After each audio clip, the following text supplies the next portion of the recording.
Gabi po sa atin at sa mga kasama po natin online. Magandang gabi po sa ating lahat. Sige po, start po tayo sa isang panalangin. Father, salamat po sa gabing ito. Salamat po Lord sa pagkakataon na makarinig po ng inyong pong salita. Dalangin po namin, Father, na patuloy niyo po kaming samahan. Ito po ay tunay na maintindihan namin, may isa puso namin at may apply po namin sa amin po mga buhay. We love you, Lord. In Jesus' name we pray. Amen and amen. Sige po. Samahan niyo po ako sa pagbabasa sa 1 Kings chapter 17 verses 17 to 24. Chapter 17 verses 17 to 24. Sinabi po dito, sometime later, the son of the woman who owned the house became ill. He grew worse and worse and finally stopped breathing. She said to Elijah, "What do you have against me, man of God? Did you come to remind me of my sin and kill my son?" "Give me your son," Elijah replied. He took him from her arms, carried him from the upper room where he was staying, and laid him on his bed. Then he cried out to the Lord, "Lord my God, have you brought tragedy even on this widow I am staying with by causing her son to die?" Then he stretched himself out on the boy 3 times and cried out to the Lord, "Lord my God, let this boy's life return to him." The Lord heard Elijah's cry, and the boy's life returned to him, and he lived. Elijah picked up the child and carried him down from the room into the house. He gave him to his mother and said, "Look, your son is alive." Then the woman said to Elijah, "Now I know that you are a man of God, and that the word of the Lord from your mouth is the truth." Praise the Lord po sa pagkakabasa po ng kanya pong salita. So ito pong binasa po natin ay matatagpuan po natin sa ika-17 na chapter ng 1 Kings. At para lang po, may background po tayo, kaunting background po. Ang nangyayari po sa chapter 17 ng 1 Kings, meron pong drought sa Israel. Sinabi po nating drought, meron pong tagtuyot o na nakakaranas po sila ng matinding pagtuyot dahil po wala pong rain at wala pong hamog noong mga panahon na yon sa Israel. Ito po ay nangyayari sa kanila, ito po ay nararanasan nila or na-experience sila dahil po sa judgment ng Panginoong Diyos. Bakit po? Dahil po sa idolatry na nangyayari noong mga panahon na yon, specifically po sa pamumuno po o sa pangunguna po ni King Ahab. So si Elijah po yung nagsabi nito kay King Ahab, sinabi niya po na magkakaroon nga po ng drought na hindi nga po uulan sa bansa ng Israel unless sabihin po ni Elijah. After niya pong ihatid yon kay King Ahab, sinabi po sa kanya ng Panginoong Diyos, Elijah, magtago ka sa east of Jordan. So in short, si Elijah po ay nagtago sa east of Jordan. Siya po ay nagstay doon. Yan, isipin po natin, paano siya kakain, paano siya iinom kung magtatago nga siya sa east of Jordan. Well, ito po ay na-share na rin po ni Kuya Sam sa isa sa mga prayer meetings natin. Siya po ay dinadalahan ng ravens ng pagkain doon po sa kanya pong pinagsestayan. So ini-instruct po ng Panginoon yung ravens or yung mga uwak po para po dalhan si Elijah ng pagkain every morning and every evening. Ngayon, paano siya iinom? Umiinom po siya doon sa brook o doon po sa batis na kanya pong pinagsestayan. So sabi po sa Bible, sometime later, dumating po sa point na yung pong brook ay natuyo. Dahil nga po, may drought po, dahil nga po tagtuyot sa Israel ng mga panahon na yon, wala pong ulan, dumating po sa point na yung batis po na pinag-iinuman ni Elijah ay nanuyo na. So, sabi po ng Panginoong Diyos, pumunta ka naman ngayon sa bahay ng isang widow at yung widow naman na yon ang magsusupply naman na sa iyo ng pagkain. So noona, yung ravens at yung batis. Ngayon, pumunta siya sa isang lugar kung saan sabi ng Panginoong Diyos, may widow doon sa lugar na yun, pumunta ka. At siya naman yung magsusupply sa iyo ng pagkain. So, ayun po, para makat po yung napakahabang storya, pumunta po siya doon sa bahay ng widow na yon. Nagstay po siya for quite some time and dumating po sa point na nagkasakit po yung anak ng widow at namatay. Doon po pumasok yung verse natin. Basahin po natin sa verses 17 to 18. Sometime later, the son of the woman who owned the house became ill. He grew worse and worse and finally stopped breathing. She said to Elijah, "What do you have against me, man of God? Did you come to remind me of my sin and kill my son?" So dito po, makikita po natin, base po dun sa sinabi ng babae, kung paano niya pong inassociate yung kamatayan po ng anak niya doon po sa mga kasalanan niya from the past. And minsan po, baka lang po minsan, meron po tayong face sa mga buhay po natin na para po tayong yung ganito pong widow, yung ganito pong pag-iisip, thinking that maybe we are experiencing the things that we are experiencing dahil ito po ay resulta ng punishment ng Panginoong Diyos sa atin pong mga kasalanan from the past. Ang siguro po ang gusto po nating maiparating dito na totoo naman po, meron naman po talaga mga consequences yung mga ginagawa po natin, yung mga nagawa natin sa past. Totoo naman po, may consequences naman po yung mga action, yung mga desisyon na ginagawa natin from the past. Pero kung aalalahanin niyo po yung sinabi po sa atin ni Pastora Tina, we are now living under the grace of God. Kung kaya naman po yung mga past sins po natin, yung mga kasalanan po natin na nagawa na po natin from the past, noong inihingi po natin siya ng tawad sa Panginoong Diyos, noong inihingi po natin siya ng deliverance sa Panginoong Diyos, noong nagrepent po tayo in short, doon sa mga kasalanan na yun, tayo po ay napatawad na. Kung kaya naman hindi na po dapat siya nag-hunt sa atin. Sa present na buhay natin. Pinatawag na po tayo ng Panginoong Diyos at sabi nga po sa Bible, we are now a new creation. Sabi po sa Bible, the old is gone, the new is here. And therefore, brothers and sisters, yung mga valleys po na pinagdadaanan natin, yung mga struggles, yung mga problema po na nakakaharap po natin ay hindi po direct judgment sa Panginoong Diyos. Sabi po natin, hindi na po tayo nabubuhay under the law, which was very transactional by the way. You shall do this and do that para ka maging righteous. Thou shall not do this, thou shall not do that para ka maging righteous. Brothers and sisters, sabi po sa Bible, there is now no condemnation. At ito po ay pinaulit-ulit po sa atin pong Bible study nila Pastora. So kung ano man po yung mga pinagdadaanan natin, kung ano man po yung mga kinahaharap po ng bawat isa po sa atin, wag po natin nawang isipin na pinarurusahan po tayo ng Panginoong Diyos. Maaaring pinahintulutan niya po ito, pwede naman. But instead of going back and putting ourselves once more doon po sa past natin, let's do the other way around. Let's move forward patungo po sa Panginoong Diyos. Idulog po natin sa Panginoong Diyos. At ito po yung ginawa ni Elijah. Basahin po natin yung verses 18 to 21.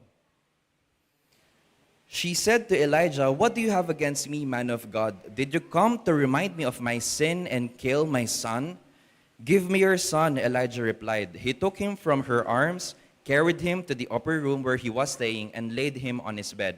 Then he cried out to the Lord, "Lord my God, have you brought tragedy even on this widow I am staying with by causing her son to die?"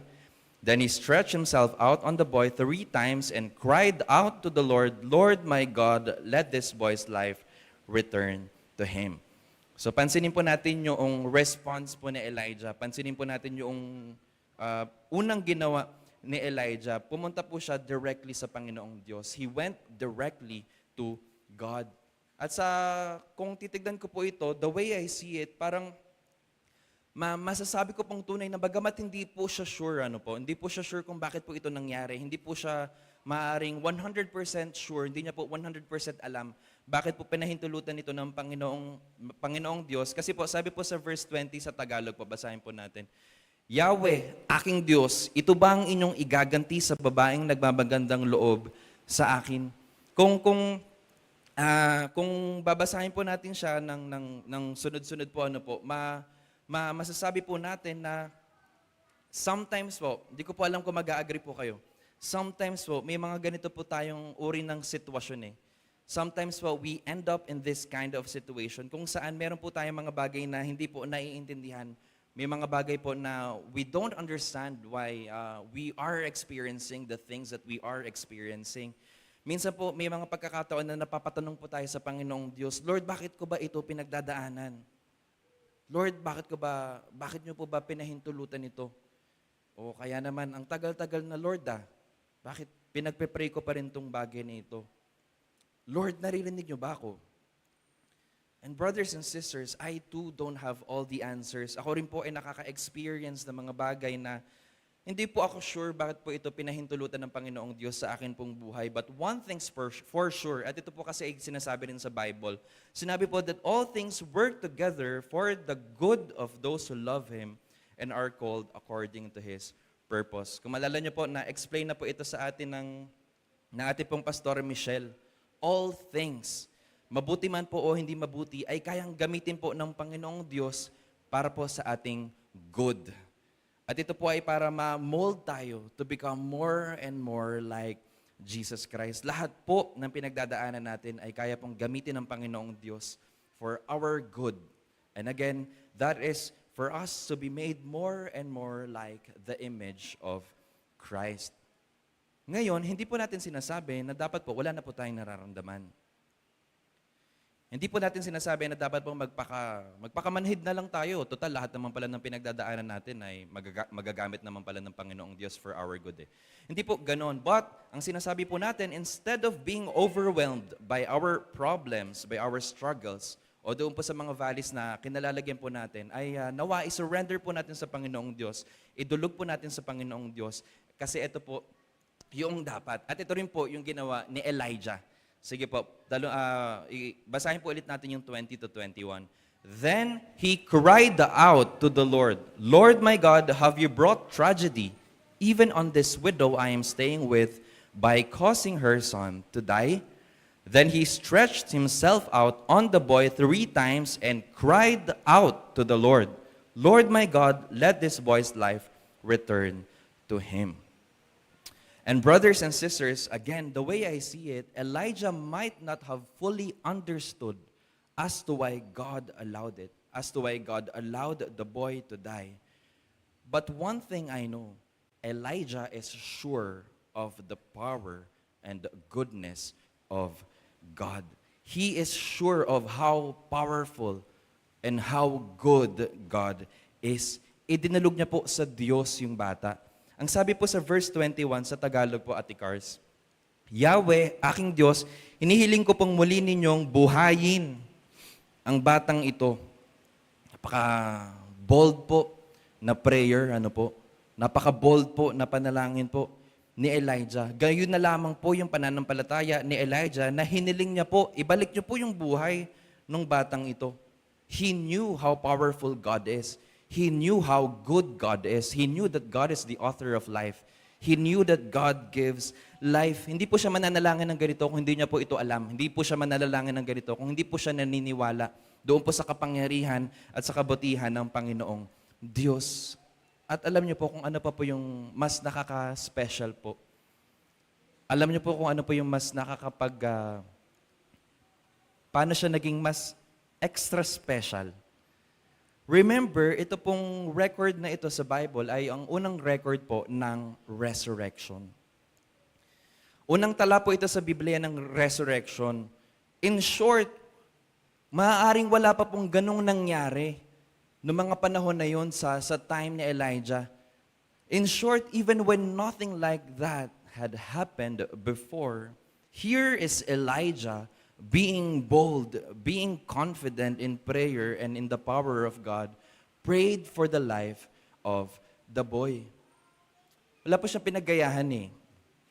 Wala po siyang nakitang nagpagaling kasi si ganito ng ganito o nagpray siya ng ganito, nabuhay yung patay. Wala po siyang pinagkopyahan, wala po siyang pinagbatayan eh. Pero ito po yung pinanalangin niya. It was purely out of faith sa Panginoong Diyos. It was purely out of his trust sa Panginoong Diyos. Namatay na po yung bata eh. Wala naman pong ibang record bago yon na may patay na nabuhay. Para pong imposible, di ba? Kung tayo po yung nasa kalagayan nung widow at ni Elijah.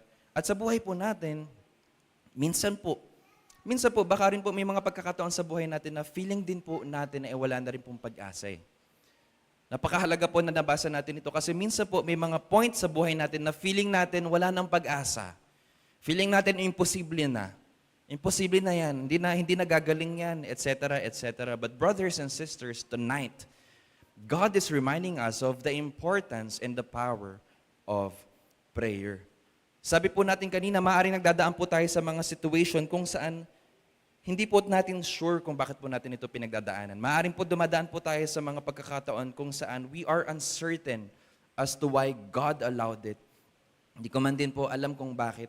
Hindi ko rin din po masasagot kung bakit. But one thing's for sure, at the end of the day, at ito po ay naipahatid ng maayos at nailatag ng napakaganda ni Ate Michelle or ni Pastora Michelle sa atin. Brothers and sisters, sa dulot-dulo po, hindi po natin ma-deny ang katotohanan that God is good. Inisip ko nga po ito sa sobrang bilis lang po ng time na nabibigay, allotted po sa amin. Hindi ko na po alam kung paano ko pa po ma-stress o ma-emphasize po that God is good. Panghawakan po natin itong katotohanan na ito. It is God's nature. Hindi po natin maiihiwala yung nature ng Panginoong Diyos sa Kanya. Huwag po natin hayaang guluhin tayo ng kaaway. Huwag po natin hayaang makapasok yung lies ng kaaway sa atin po mga isipan. Baka kasi pinabayaan ako ng Panginoong Diyos baka kasi nakalimutan ako ng Panginoong Diyos Mabuti po ang Diyos. Ang Diyos po ay kabutihan. Ano man po ang pinagdadaanan natin, nasa sa amang estado po tayo ng atin pong mga buhay, nawa, hindi po natin sukuan ang pananalangin. Be bold in prayer. Keep the faith. Ika nga, knowing and believing that He is good and that He is able to work things out for our good. Totoo po ang panalangin. Prayer is effective. Tignan nyo na lamang po yung storya ni Elijah at nung anak po ng widow. Actually, kahit pa po yung mga ibang resurrection na record po sa Bible Actually, tignan nyo na lamang po kung paano po nagpagaling si Jesus Christ sa New Testament. Tignan nyo na lamang po kung paano po nagpagaling sila Pedro, sina Pablo, in the name of Jesus Christ. Prayer works. Sa health man po iyan. Healing man po iyan. Physical healing. Mental healing. Sa provision man po iyan. Financial man yan. Sa pang-tuition man yan, pang-baon, pang-kain, sa pagbabayad ng ospital, sa ospital, sa pagbabayad ng kuryente, sa confusion man yan, sa struggle man yan, sa problema man yan. Nasa ang valley ka man ngayon. Brothers and sisters, nawa hindi po natin pagsawaan, hindi po tayo manawa na manalangin. Kung may ipinapanalangin po tayo, nasa palagay po natin, sobrang tagal na, nawa hindi po tayo sumuko. Again, prayer is effective. Tignan nyo na lamang po yung events doon sa Bible. Tanong nyo pa po kana Ate Mitch at kada Kuya Jack. Brothers and sisters, iba po ang nagagawa ng taong nananalangin. Nakikinig po ang Panginoong Diyos. Naririnig po tayo ng Panginoong Diyos. He cares for us. He loves us. Tignan nyo po, napaka-cute nga po ni Baby Noah. May nakakita na po ba kay Baby Noah? Kasing cute po ni Baby Seth. Cute po sila. Kumikilos po ang Panginoong Diyos. Kahit po paulit-ulitin ko, hindi po ako magsasawang sabihin yun. Huwag po tayong manawang manalangin. Nakikita niyo po tayo. May care po siya sa atin. And alam niyo po, nung inaaral ko po ito, naisip ko po na more than doon sa effectiveness ng pananalangin, more than doon sa importansya ng pananalangin, nakita ko po ang kabutihan ng Panginoong Diyos. At tignan po natin yung verse 22. At ito na po yung huling verse na babasahin natin sa gabing ito. Sabi po sa verse 22, "The Lord heard Elijah's cry, and the boy's life returned to him, and he lived." Praise God po, di po ba? Sabi po natin, nakikinig po ang Diyos. Naririnig po tayo ng Panginoong Diyos. Tumutugon po ang Panginoong Diyos. And brothers and sisters, as we pray in accordance to the will of God, makakaasa po tayo. We can be sure that He heard it and that He is doing something about it. Ito po ay mga ilan sa mga verses lamang na magpapatunay po sa atin doon po sa kapangyarihan at doon po sa kabutihan ng Panginoong Diyos sa atin po mga buhay o doon po sa buhay ng mga nandoon po sa Bible. Actually po, napakarami pong bagay yung makukuha natin sa chapter 17 Ang haba po niyan sobrang may mga verses pa po yan sa taas. At sa akin po pag-aaral, kakaharapin po kasi ni Elijah si King Ahab sa chapter 18 Kung kaya naman ako po, naniniwala po ako that God orchestrated it in such a way that Elijah first saw this miracle. Ako po naniniwala po ako that God orchestrated it in such a way that Elijah experienced it firsthand. Yung pong kapangyarihan at yung pong kabutihan ng Panginoong Diyos doon po sa buhay nung widow at doon sa anak ng widow, nang sa gayon, Pagkabalik niya po sa Israel, pagka kinaharap niya na po sina King Ahab at yung mga propeta ng Baal, meron po siyang pangahawakan eh. Bagamat po kung tutuloy-tuloy po natin yung mga chapters, ano po, sa chapter 19, tumakas po muli si Elijah eh, nung nalaman na po ni Jezebel yung nangyari. Pero kahit na po, naniniwala po ako at lubusan po akong namamangha na nauna po munang masaksihan ni Elijah yung kapangyarihan at yung kabutihan ng Panginoong Diyos doon po sa chapter 17 bago po siya bumalik doon sa Mount Carmel, kaharapin sina King Ahab, hamunin yung 450 na propeta ng Baal. And we know the rest of the story. These prophets, they were executed. Bakit ko po ba siya na-share? Dahil po ako po ay naniniwala na at least isang punto po sa buhay po natin, for sure nakita na po natin kung paano kumilos po ang Panginoong Diyos. Amen po ba? For sure naranasan na po natin yung kapangyarihan at kabutihan ng Panginoong Diyos sa atin po mga buhay. Panghawakan po natin yan. Panghawakan po natin itong mga bagay na ito, itong mga katotohanan na ito, itong mga experience na ito as we pray sa araw-araw po nating mga buhay. Brothers and sisters, God is good. He will remain to be good. It will never change. Si Elijah po, he went straight to God. He prayed to God and God heard him and God answered him. At gaya po ng ipinaalala po sa atin ni Pastora Tina, God is the same. The Lord is the same yesterday, today, and tomorrow. Kung mabuti po ang Panginoong Diyos noong time po ni Elijah, ganun din po ang Panginoong Diyos ngayon. Siya po ay mabuti. Huwag po tayong manalangin. Amen po. Okay po ba? Amen po. Sige po tayo po ay manalangin. Father, maraming salamat po sa gabing ito. Thank you for reminding us of the importance of prayer. Salamat po, Lord, for reminding us that we can be bold sa aming pong pananalangin. Salamat po dahil po na-remind po kami, Lord, na wala pong limit ang aming pong aming po mga kalagayan. Lahat po ng ito ay maaari po namin idulog sa inyo. Lahat po na ito ay kaya niyo pong gawin. Salamat po, Panginoon, dahil alam po namin that as we pray in accordance to your will, ito po ay narinig nyo. Ito po ay naririnig ninyo and that you are doing something about it. Maraming salamat, Father. We love you. In Jesus' name we pray. Amen and amen.